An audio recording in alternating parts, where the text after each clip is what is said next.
제가 양파를 키우기 시작한 것은 저희 부부가 주말 부부가 되었을 때부터입니다. 지방에서 교사 생활을 하는 아내, 서울에서 회사 생활을 하는 나. 이렇게 우리는 주말 부부였습니다. 아이도 없이 집에 혼자 있다 보니 여간 심심한 게 아니었습니다. 게다가 제가 술, 담배를 하는 것도 아니고 놀이문화에 익숙한 편도 아니라서 이것저것 모임 자리에 끼는 것도 여간 부담스러운 게 아니었습니다. 운동도 좋아하지 않고 게임도 좋아하지 않고 미술도 좋아하지 않고 음악도 좋아하지 않았습니다. 제게 취미생활이란 없었습니다. 개나 고양이를 키워볼까 하는 생각도 있었지만 제가 동물 털에 대한 알러지가 있어서 그것도 쉽지 않았습니다. 직장 일이 끝나면 집에 돌아와 혼자 밥을 차려 먹고 소파에 누워 멀뚱멀뚱 TV를 보다가 잠드는 것이 하루의 끝이었습니다. 게다가 요즘은 회사에서도 일거리가 줄어 혼자 있는 시간이 눈에 띄게 늘어나기 시작했습니다. 그러던 어느 날이었습니다. 요리를 위해 마트에서 사두었던 양파가 싱크대 물기를 먹고 뿌리를 내리고 있는 것을 본 겁니다. 어렸을 적 누구나 한 번쯤은 해봤을 양파 키우기가 생각났습니다. 저는 싱크대 위에 있는 양파를 모조리 주워 담아 작은 컵 속에 물을 채우고 그 위에 얹어 놓았습니다. 그리고 기다렸습니다. 하루, 이틀, 3일. 뿌리부터 발을 내린 양파가 5일째 되는 날부터 싹을 틔우는 겁니다. 무엇인가를 지켜보며 그 결과를 본다는 것이 생각보다 재미있었습니다. 그 어떤 취미생활도 하지 못했던 저에게 양파 키우기는 유일한 행복이며 즐거움이었습니다. 당연히 저는 몰입할 수밖에 없었습니다. 좀 더 빨리 자라게 할 수 없을까 하는 생각에 인터넷을 뒤져 여러 가지 양분 주는 법을 깨우쳤습니다. 양파는 아주 잘 자라주었습니다. 대파처럼 크게 잎을 뻗으며 자라는 양파가 마냥 신기했습니다. 주말 저녁이 되어 서울에 올라오는 아내도 저와 같이 양파의 모습에 신기해할 것 같았습니다. 그러나 아내는 이런 정적인 취미를 가진 남편이 조금은 불쌍해 보였나 봅니다. 여기저기 작은 유리병에 담겨있는 양파들을 둘러보더니 한숨을 쉬며 저를 안쓰러운 듯 바라보았습니다.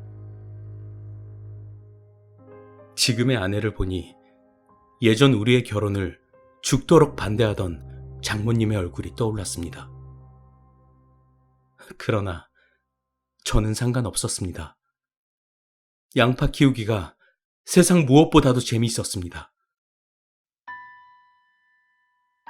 2주가 지나자 양파는 난초처럼 여러 갈래의 줄기를 뻗고 엄청나게 크게 자랐습니다. 제가 뭔가를 해낸 듯한 기분이 들면서 제 자신이 대견스럽기도 하고 뿌듯했습니다. 아내에게 자랑하고 싶었습니다. 저를 한심스럽고 형편없는 남편으로 생각할지 모르지만 즐거움에 가득 찬 저를 보면 아내의 생각이 바뀔 것이라 생각했습니다. 저는 주말 아침 일찍부터 양파를 조심스레 챙기고 들뜬 마음으로 아내에게 달려갔습니다. 엄청난 크기의 양파를 보면 아내는 분명 깜짝 놀랄 것입니다. 대낮에 예고도 없이 내려가긴 했지만 아내는 잠옷 차림으로 뛰쳐나와 저를 반겨주었습니다.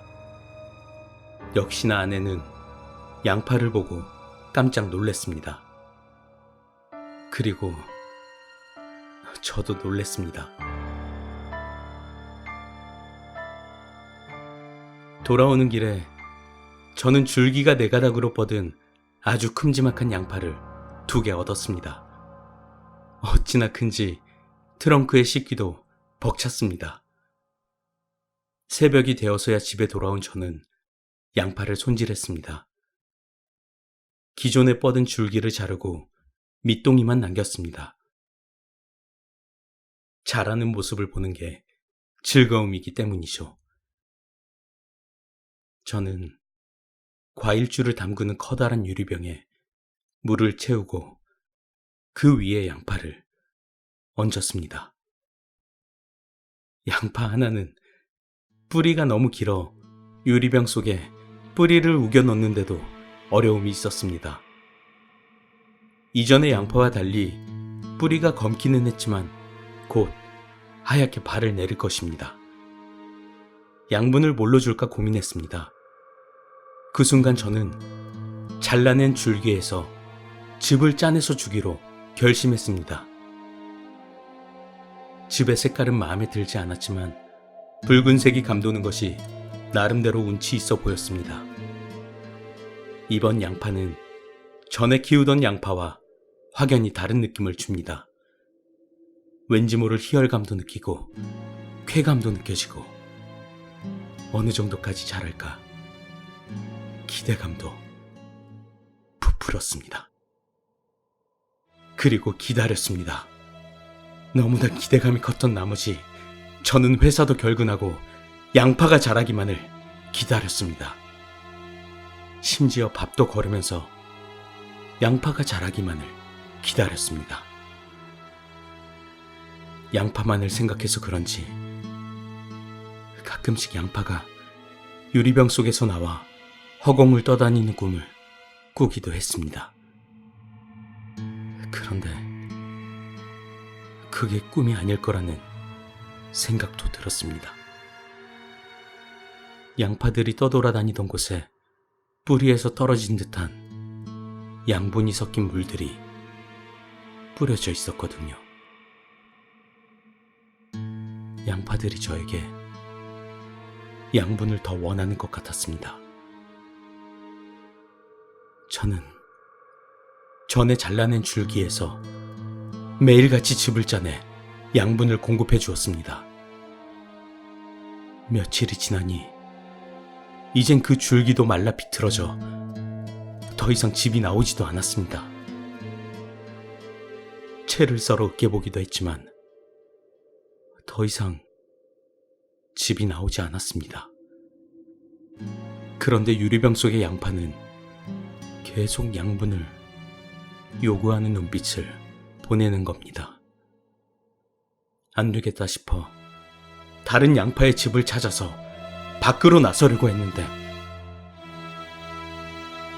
당신들이 온 겁니다. 신문 과정을 CCTV로 지켜보던 정신과 전문의가 입을 열었다. 아내의 외도가 너무 큰 충격이었던 것 같습니다. 옆에 서 있던 담당 형사도 입을 열었다. 처벌할 수 있을까요? 법원에서 정신과 진단을 요구하면 결과에 따라 처벌 여부가 결정될 겁니다. 현재로서 판단컨대 정신분열이나 과대망상증인 것 같습니다. 아무리 정신병이라도 그렇지 사람 머리가 양파도 아니고